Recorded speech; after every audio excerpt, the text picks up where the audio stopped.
Hello everyone, welcome to this new video. In today's episode, I'm joined with Vinho, and it's going to be the second episode from our series. We have made a first episode with Vin discussing about his product ideas and how he got started from finding the suppliers to shipping goods from Vietnam. In today's video, we're going to go more from the whole process, so really breaking it down so you get a full understanding about how it works shipping from Vietnam and importing in the US. Hey, mate, I'm very happy to have you today to discuss those ideas. Hey, thanks, Guillaume. Nice to see you again. For first understanding, okay, people are looking at Vietnam because very often they don't want to make things in China, right? With the China and US relationship and then tensions. Why did you choose Vietnam first? And are you happy with this choice? I've been involved with Asia, particularly China and Vietnam, for decades now, starting off with China maybe over 20 years ago. So China was all the rage in terms of products, manufacturing, and things like that. And maybe the last 5, 8, 10 years, I've noticed that Vietnam has been rising in manufacturing and has a lot more opportunities. There are cheaper pricing. And then with the trade war between the US and China, people were looking at alternatives. So Vietnam's always been in the background for me. It has great opportunities in certain product categories. So very happy with what I'm working on now. Okay, great. That's a good introduction to place Vietnam on the map. You touched those points that Vietnam can be good at some product categories. Can you mention some of them so we get an understanding about the products that we should be more keen to make in Vietnam? First thing that comes to mind is textiles, sewing, clothing. Those types of products is probably the number one. All the big brands, Nike, Adidas, and such, are making shoes there. Then you got the clothing, and if you go to Costco, you flip over the tag, you'll see made in Vietnam. So a lot of clothing is made in Vietnam today. So that's probably the number one export from Vietnam. The other category I would say is furniture, and that includes indoor, outdoor furniture. And that's probably the second biggest that I've seen. Maybe we could throw in cabinets in there. And then after that, electronics could be smartphones, could be small items, and as such. So it's true that there is a rise also of electronics, and I agree with the three main categories that you highlight. For electronic itself, Vietnam is more positioned as a contract manufacturing country. So very often you need to work very closely with the factories, and they may not all have all the R&D capabilities. So it's very much designed for companies that they have already developed and designed the products. And then Vietnam can be very suitable at that because you can do all the different assembly in Vietnam, and of course relying a lot on a supplier network build up around Vietnam with mostly raw materials and components that will be imported.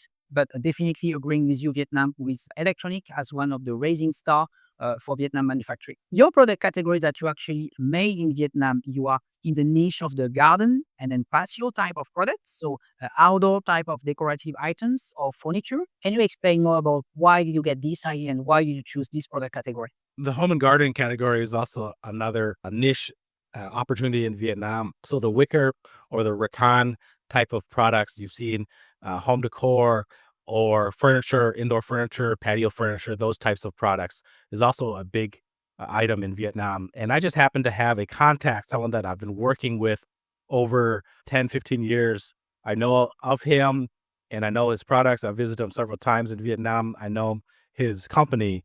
And so that's just happened to be a personal relationship. And we've been able to work out things together in order to get product into the US. Okay, great. So you have this existing relationship with this supplier in Vietnam that you've been building for years. And let's say you are new to Vietnam and you wanna still get involved and in touch with suppliers in Vietnam here. For instance, this outdoor product category. What would be the step with taking if you wanna, get a first understanding to maybe get some RFQ quotations, maybe samples? What would be the step that you would follow? First, you can just do a quick Google search and then try to find the company's websites. That might give you an idea on the surface level what some of the products are, what some of the companies, where they're located, and what they specialize in.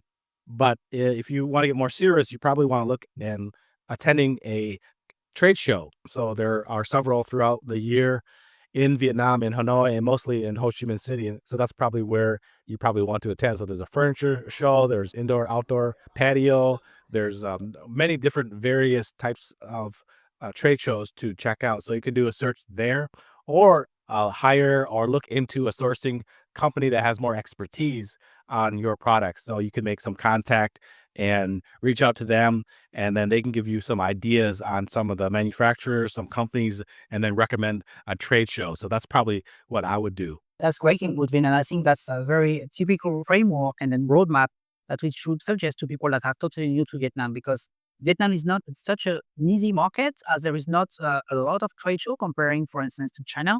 You will have two main trade show for furniture. Mostly you will have Vietnam Expo, which is one of the largest one, also exhibiting a lot of different product categories. And then sectors by sectors, you may have one or two per year. So the availability is less than in China. So obviously, trying to aim for a scouting online, looking at specific factories and then visiting such a trade show could give you already a very good understanding about what's available in Vietnam. Now, let's say you find one factory that may be suitable for you. What will be the process from the RFQ, getting quotes, to getting samples? Would you also suggest people to conduct any audits? So already going on site, visiting all the premises of the factory to really get an understanding that, okay, that's pretty much the people I'm dealing with. I'm not dealing with any like middlemen or traders. Would you be those type of things that you would suggest to a beginner to Vietnam manufacturing? Yeah, it's a real process. It's not easy. It's not straightforward. First, you have to make the contact, and then you have to see how responsive they are, and then obviously speak your language, most likely English, and if they can do that. And then you might want to, again, you can check out their website, and then you can email the salesperson, and they might have photos of the products that you're looking for. And if that all checks out, then you can ask for samples, but that's not always easy. And so again, if you're more serious and you really want to make a purchase, then I would recommend that you'd have to go there physically. And so maybe you come up with a list of 3 to 5 companies that you want to visit within maybe a week or 10 days or 2 weeks. Come visit Vietnam, schedule your factory visit, and then when you see face to face on who you're dealing with, then you can see their showroom, get samples, and then from there you can decide want to place the first order with them. So I think that would be the truest process. So now you have selected a factory, you have checked the samples. You are pretty confident that that supplier may be a good one for you, at least for a start. What are usually the MOQ that they will expect in Vietnam? Are we talking about few dozen of pieces? Is it few hundreds? Like, what are usually the number of queue that we can expect, or at least negotiate for a first test order? Yeah, this is where it's problematic for most small businesses, because when you're dealing with a manufacturer, a factory, they are quite large. They employ a lot of people. They have a lot of materials, and so they sell usually by the container load. That's probably the minimum order. So getting any less than that, it might be doable. Depends on the company, but sometimes it's difficult. And then if you're a small buyer, maybe you're a small Amazon FBA type business, getting samples, because most people, they don't want to buy a whole container load of product that they don't know if it's going to sell or not. So maybe they want to get 1,000 or 500 or 200 products. Again, you might be able to negotiate that.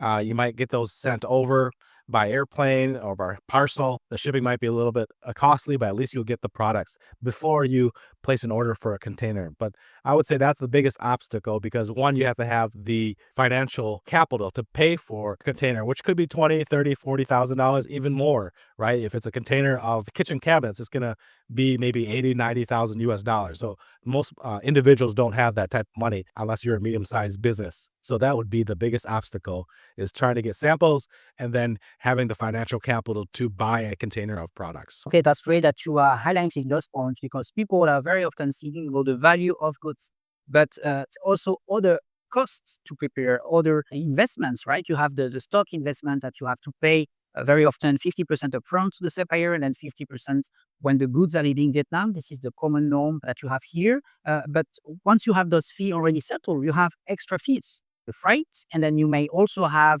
duties if you are importing to the US. And then finally, when the goods arrive in the US, you have also all the logistics itself within the US with warehousing. So can you give us a bit of ideas about this, about all of different costs, and in terms of ratio, maybe how much you have to prepare in advance to make sure that you won't go into, making a big mistake, that you don't have enough cash flow to finally push up your business? Aside from the value of the goods, the second biggest charge is the shipping.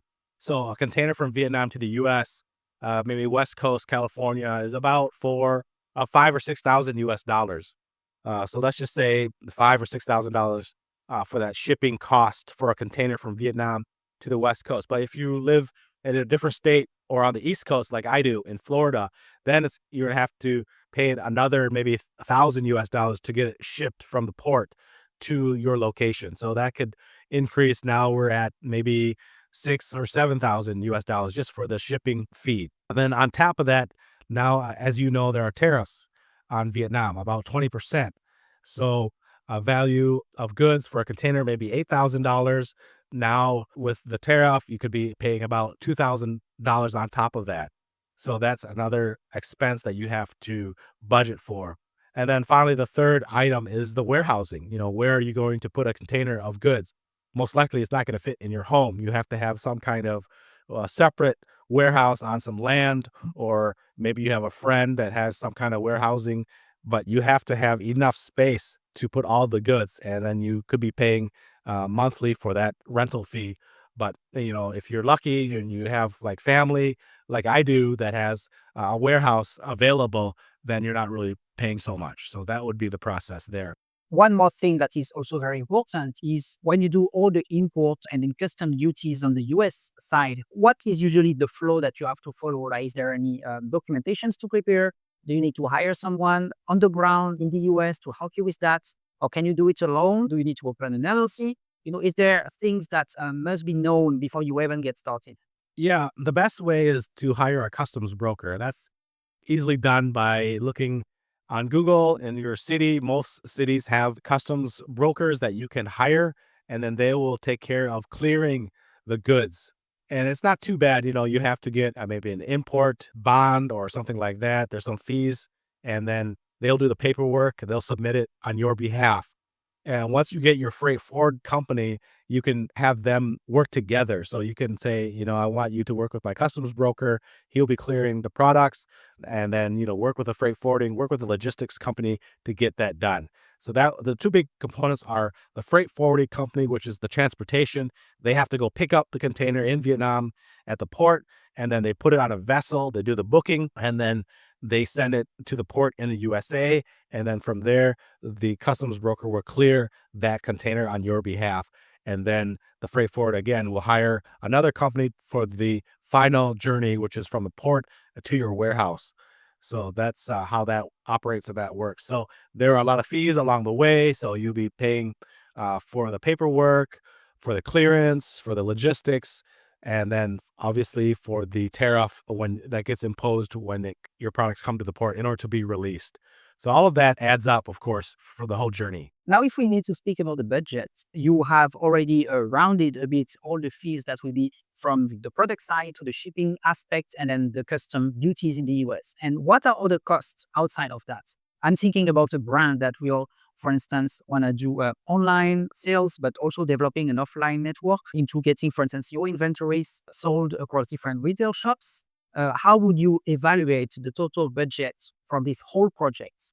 Not only on the manufacturing side, but also on the sales side in the US. Once you get pay for the container goods, and then you have to pay for the shipping for it to come, pay customs, pay your customs broker to get that finished. It arrives at your warehouse, and then from there, then you have to budget in, as you said, for marketing. So one avenue is e-commerce, selling online through a Shopify store, and then that's not too expensive. But then you might want to hire someone for a few $100s to develop your website, to make it look good. You could do that on Fiverr, a few $100s to pay for a nice looking website. And then you have to pay the monthly fee to keep that Shopify site on and ongoing so you can make sales. So that's another added cost. And then, for example, like me, I'm a wholesale distributor, so that I have to go out to the home and garden centers. And that's just a matter of like gas and my time, or the meals on the road, or if I decide to go get a hotel. So all of those are extra costs in order to make a sale. But that's what you have to do in order to get the customer. And so it's a long process. It can be costly. It does add up. But I would say that those are the two avenues, the e-commerce online avenue, as well as in-person marketing. If you don't do it yourself, then you have to hire someone to do it. So all of that adds up in costs. Which is great, is actually your background is e-commerce. So you have done that before. You have set up dropshipping sites. So now because you have a full control on the supply chain, you manage all the relationship with the factory to find out the inventory that you have in the US. you'll be able, I guess, also to adjust yourself and then to pivot. If this is a low season, you can focus more on offline sales. And as soon as this is the peak season and then the hot season is coming, then you can also deploy and then run ads more smoothly to also target a mix of B2B segments from the retail shops, from the home and garden centers that you will develop the next upcoming months, as well as the pure online B2C maybe approach, where you can have maybe a very, very resilient sales strategy. So probably even in the next upcoming videos, we can discuss about those two ideas, how to run effectively online sales, as well as how to develop an efficient and then long-term strategy to getting your product reference and then listed among retail shops. So businesses can also benefit from those two channels. Yeah, sounds good, Guillaume. I think that sounds like a plan. I hope everyone learned a little bit about the process of getting a container from Vietnam to the US. And then the third video, or in the future, we'll hopefully revisit how we can make the sales online and in person. Let's do that. So I will leave actually below in the description more details about your products. I will probably leave the spreadsheets. So if any dropshippers or online businesses also want to reference Vin's products in the region of Florida, feel free to directly check below in the comments and then contact Vin directly. Thanks, Vin. It was a pleasure to have you today. And then let's discuss more in the upcoming video. Thank you, Guillaume. Bye-bye.